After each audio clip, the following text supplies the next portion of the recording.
চাওক, আমি অনুসূচিত জাতি যুৱস্ত পৰিষদে আমাৰ জনগোষ্ঠীটোৰ দীৰ্ঘদিনীয়া সমস্যাবোৰ সমাধানৰ দাবীত আমি বহুদিন ধৰি আন্দোলন কৰিছোঁ আৰু সংবাদ মাধ্যমে ভালদৰে জানে, এইবোৰ প্ৰচাৰো কৰি আহিছে। আৰু আন্দোলন প্ৰায় 2 বছৰ কৰাৰ পিছত 5 ফেব্ৰুৱাৰী তাৰিখৰ দিনা মুখ্যমন্ত্ৰী ডাঙৰীয়াক আমি অসম সচিবালয়ত সাক্ষাৎ কৰিছিলোঁ আৰু তেতিয়া তেখেতে কৈছিলে যে অনুসূচিত জাতি ৰাইজৰ সমস্যাবোৰ সমাধান কৰিব লাগে আৰু এইবোৰ দীৰ্ঘদিনীয়া সমস্যা, তেখেত বৰ আগ্ৰহী বুলি প্ৰকাশ কৰিছিলে আৰু কৈছিলে যে অসমৰ মুখ্য সচিব ডাঙৰীয়াৰ লগত তেখেতে আলোচনা ব্যৱস্থা কৰাই দিব। কিন্তু যেতিয়া এটা মাহ পাৰ হৈ গ'ল আৰু সৌ সিদিনা 10 মাৰ্চ তাৰিখে যেতিয়া বিধানসভাত বাজেটখন দাখিল হ'ল, বাজেট দাখিল হোৱাৰ পিছত আমি দেখিলোঁ এইখন বাজেটত আচলতে অনুসূচিত জাতিৰ বাবে বিশেষ একো ধৰা নহ'ল।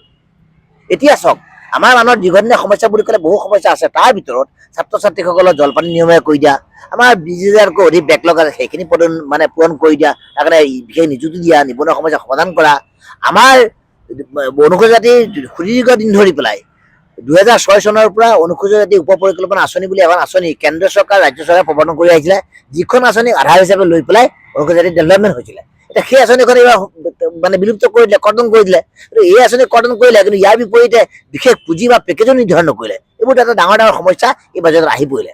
অৰ্থাৎ অনুসূচিত জাতিৰ উন্নয়ন আৰু কল্যাণৰ বাবে এইখন বাজেটত কোনো ধৰণৰ তেওঁলোকে বিশেষ সুবিধা নিদিলে, যাৰ কাৰণে আমি 11 মাৰ্চ তাৰিখৰ দিনাৰ লগে লগে আমি ধৰ্ণা দমন কৰিলোঁ, অৱস্থান দমন কৰিলোঁ আৰু যোৱা এইকেইটা দিনত মুখ্যমন্ত্ৰীসকলে স্মাৰক পত্ৰ প্ৰেৰণ কৰিলোঁ। কিন্তু আমি দেখিলোঁ যে অসম চৰকাৰে মুখ্যমন্ত্ৰী হিমন্ত বিশ্ব শৰ্মাই যি নিজকে দক্ষ আৰু অভিজ্ঞ বুলি কয়, বিশেষ কোনো গুৰুত্ব নিদিলে, যাৰ কাৰণে আজি বিধানসভা আৰম্ভ হোৱাৰ লগে লগে পুনৰ আজিৰ পৰা আমি আমৰণ হ'ব বিচাৰিছোঁ। কাৰণ মুখ্যমন্ত্ৰী ডাঙৰীয়া বা চৰকাৰখনে প্ৰবঞ্চনা প্ৰতাৰণা কৰি আছে, প্ৰবঞ্চনা প্ৰতাৰণা কৰি থাকিব আৰু প্ৰবঞ্চনা প্ৰতাৰণা বলি হৈ থকাতকৈ আমাৰ মৃত্যুৱে শ্ৰেষ্ঠ।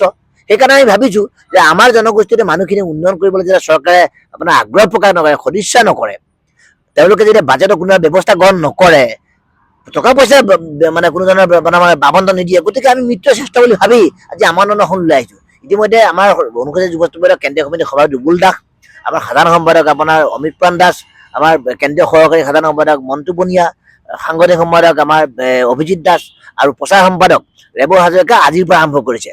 আমি আজিৰ পৰা আৰম্ভ কৰিছোঁ। ইতিমধ্যে আপোনালোকে দেখিছে প্ৰায় 10 ঘণ্টামান পাৰ হৈ গ'ল। আমি মানে অনাহাৰে অনিদ্ৰাৰে আমি আমাৰ অনশন কাৰ্যসূচী চলাই গৈ থাকিম। কালিও চলিব, পৰহিলৈ চলিব, যেতিয়ালৈকে আমাৰ সমস্যাৰ সমাধান নহ'ব চলি থাকিব। চৰকাৰখনে বিশেষ হস্তক্ষেপ লাগে।